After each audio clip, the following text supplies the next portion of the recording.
নমস্কার।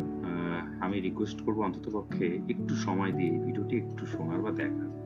আপনাদের অনেকেরই কম বেশি আমাদের মোবাইলে তো অনেক সময় কেটে যায়। কিন্তু এইটুকু জাস্ট।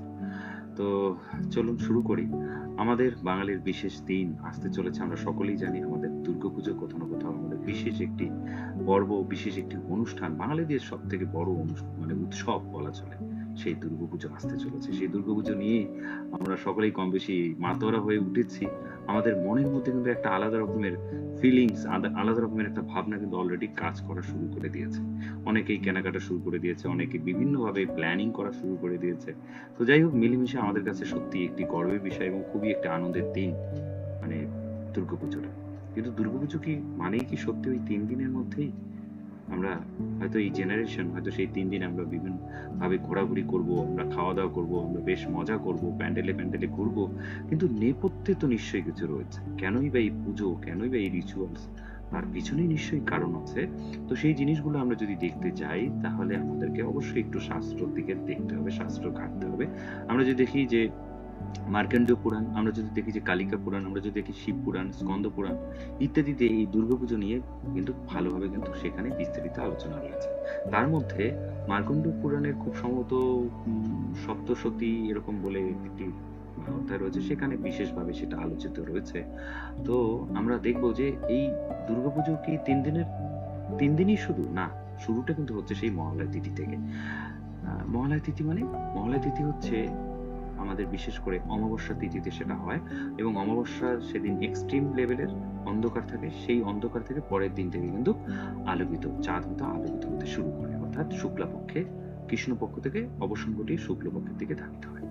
তো কোথাও না কোথাও আমাদের মধ্যেও সেই নেগেটিভিটি, সেই আমাদের মধ্যে অন্ধকার, আমাদের হয়তো বিভিন্নভাবে আমরা অচৈতন্য হয়ে আছি, সেটার অবসান ঘটিয়ে কোথাও না কোথাও আমাদের জীবনেও সেই আলো বর্ষিত হোক, পজিটিভিটিতে ভরে যাক, আমাদের সুখ সমৃদ্ধিতে ভরে যাক, দুঃখ যন্ত্রণা সেই ত্যাগ করে।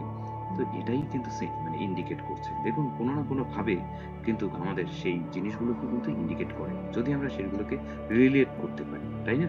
তো আমরা যদি দেখি যে এটা দেখবেন 15 দিন অন্তর তো কৃষ্ণপক্ষ, 15 দিন অন্তর শুক্লপক্ষ।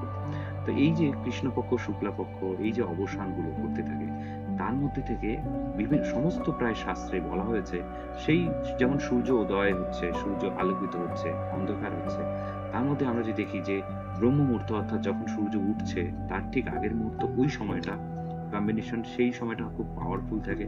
সেই সময় যে কোনো সাধনা বা যে কোনো আমরা ইন্টেনশন থট যদি দিই, সেটা খুব ফলপ্রসূ হয়। ঠিক একইভাবে গোধূলি লগ্ন যদি আমরা সেই মেডিটেশন বা সেই প্রসেসে আমরা সামিল হই, সেটাও খুব ফলপ্রসূ হয়। তো তার মানে হচ্ছে প্রত্যেকটা পিছনে অবশ্যই সায়েন্স রয়েছে। ঠিক একইভাবে শুক্লপক্ষ যেদিন শেষ হলো, তারপরের দিন কৃষ্ণপক্ষের শুরু। তো সেই জায়গাগুলো কিন্তু খুব ভাইটাল। সেই জায়গাগুলোর মধ্যেও কিন্তু আমরা যদি কোনো উপাসনা বা কোনো কিছু করি, সেটা কিন্তু খুবই ফলপ্রসূ হয়। আমরা অত বিস্তারিত যাচ্ছি না।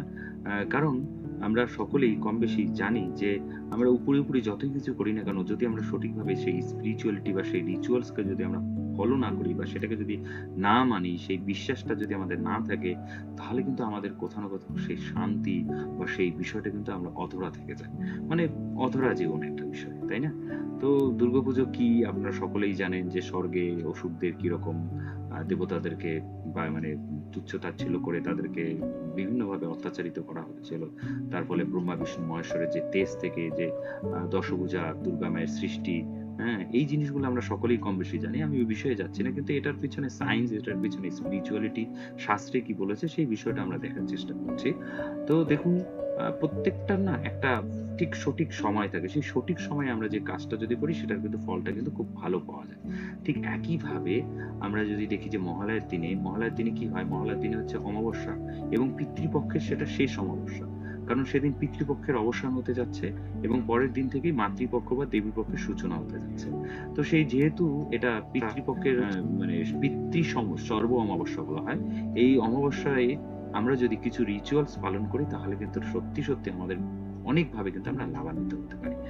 তো সেই রিচুয়ালস এর মধ্যে একটি বিশেষ রিচুয়ালস রয়েছে তর্পণ, দেখবেন আমাদের সনাতন ধর্মে তর্পণ করা হয় সেদিন। সেদিন নদীতে বা গঙ্গা নদী হলে খুবই ভালো, না হলে আমাদের বাড়ির পাশের নদী বা পুকুরে সেই রিচুয়ালস করার প্রসেস রয়েছে। সেদিন আমাদের পূর্বপুরুষেরা আমাদের মর্তে আমাদের সেই সোলের কানেকশন পায়, এবং সেই সময়টা যদি আমাদের পূর্বপুরুষদের উদ্দেশ্যে আমরা যদি শ্রদ্ধা অর্পণ করি, তর্পণের মাধ্যমে হোক বা বিশেষ প্রসেসের মাধ্যমে হোক, তাহলে কোথাও না কোথাও তাদের মাধ্যমে আশীর্বাদ রূপে বর্ষিত হয় আমাদের উপর, আমাদের পরিবারের উপর, আমাদের মনোমানসিকতা, আমাদের ধন সম্পত্তি, সমস্ত কিছুর উপর।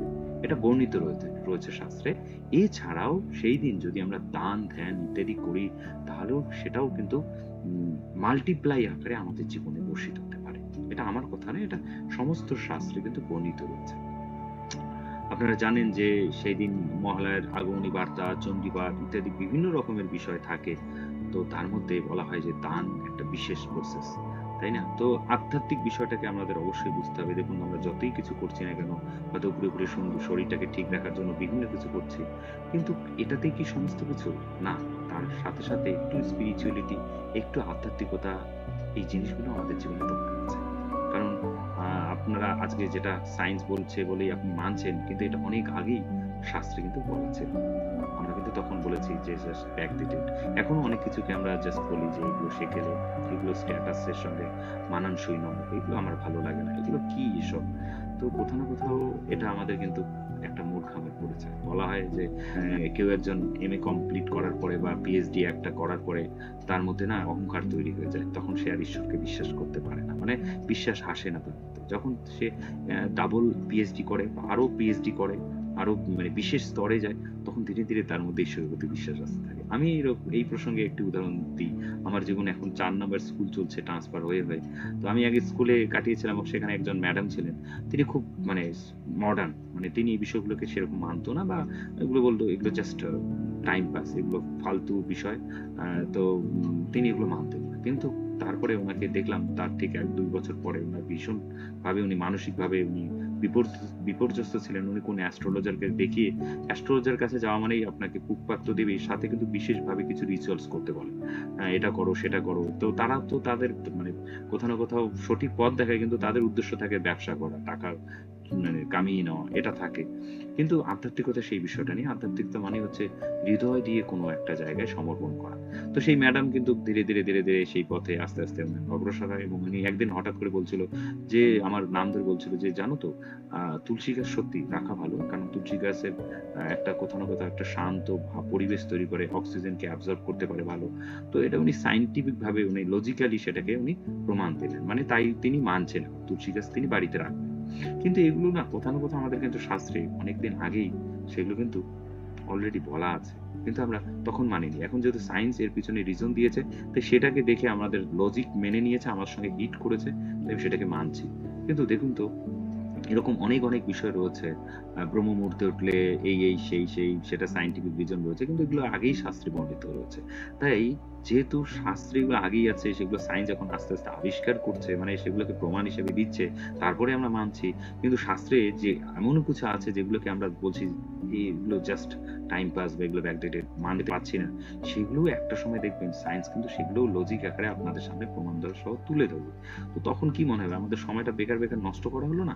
আমরা কেন এতদিন থেকে লাভ উঠালাম না, তাই না?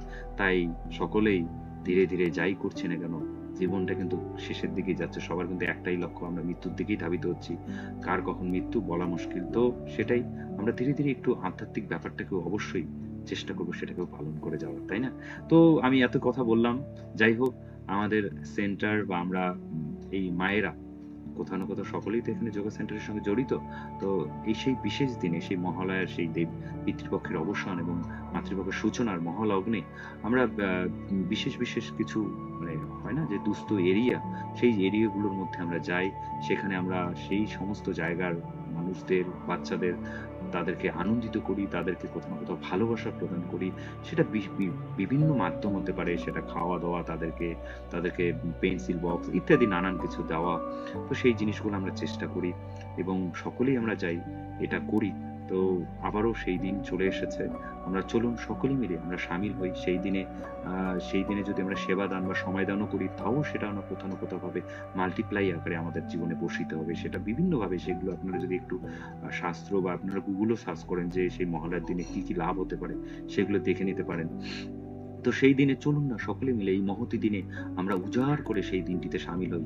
কারণ বাড়িতে হয়তো আমাদের বিভিন্নভাবে সময় কেটে যাবে। কিন্তু সেই একটি মহৎ উদ্দেশ্যে, হ্যাঁ? যেখানে কোন রকমের কোন চালাকি নেই, কোন নিঃস্বার্থ সেবাদান, সেই সেবাদানে সকলেই শামিল হব, সেই লাভ উঠাবো এবং কোথাও না কোথাও আমাদেরও জীবনে সেই আ ভালোবাসা, সেই প্রার্থনা, সেই আশীর্বাদ বর্ষিত হবে। এটাই তো আসল আমাদের উদ্দেশ্য হওয়া উচিত। তো চলুন সকলে মিলে সেই দিনে আমরা শামিল হব। সকলেই চলে আসবো। সেখানেই আমাদের খাওয়া-দাওয়ার আয়োজন রয়েছে। আমরা এবার একটু চেষ্টা করছি বাচ্চাদের পাশাপাশি বা বড়দেরকেও আ নতুন কম্বল, কারণ সামনেই যেহেতু শীত আসছে, দেওয়ার চেষ্টা করছি। তো সেই আ দান কোথাও না কোথাও আমরা সকলে মিলেমিশে যদি একসাথে সেখানে দেওয়ার চেষ্টা করি, কোথাও না কোথাও মাল্টিপ্লাই আকারে আমাদের জীবনে সকলের আসবে। সেটা একটা আমাদের একটা উদ্বেগ, সেটা মাধ্যম হতে পারে। তো এটাই বলার ছিল। সেই মহালয়ার পুণ্যতিথিতে সকলের আগমন আমি আশা করছি এবং সকলে মিলেমিশেই সেই দিন আমরা একটু সময় দান করব, সেবা দান করব, পারলে আমরা অর্থ দান করব বিভিন্নভাবে। শাস্ত্রে বিভিন্ন রকমের দানের কথা বলা হয়েছে। জল দান রয়েছে, আ আ গরুর পুরাণ, আপনার হচ্ছে শিব পুরাণ, স্কন্দ পুরাণ, এই পুরাণগুলোতে এই দানের মাহাত্ম্যগুলো রয়েছে। তো যাই হোক আর কথা বাড়াচ্ছি না। তো মহালয়ার তিথির জন্য সকলেই ধীরে ধীরে প্রস্তুত হয়ে যাবেন। সকলের সাথে আমাদের যেন সেদিন দেখা হয় এবং পাশাপাশি বিভিন্ন সাংস্কৃতিক অনুষ্ঠানও রয়েছে। সেখানে আদিবাসীদের বিভিন্ন নৃত্য, আরো তাদের যে অ্যাক্টিভিটি, তাদের যে সংস্কৃতিমূলক যে বিশেষ কিছু বিষয় রয়েছে সেগুলো তারা তুলে ধরবেন। আর আমাদের মধ্য থেকেও অনেকেই আগমনী বার্তা থেকে শুরু করে আ অনেক কিছু থাকছে। ভালো লাগবে। থ্যাংক ইউ সকলকে। नारायणी नमस्तुते सर्वमंगल मंगल्ये शिवे सर्वार्थ साधिके शरण्ये त्र्यंबके गौरी नारायणी नमस्तुते सृष्टि स्थिति विनाशानां शक्तिभूते सनातनी गुणाश्रये गुणमये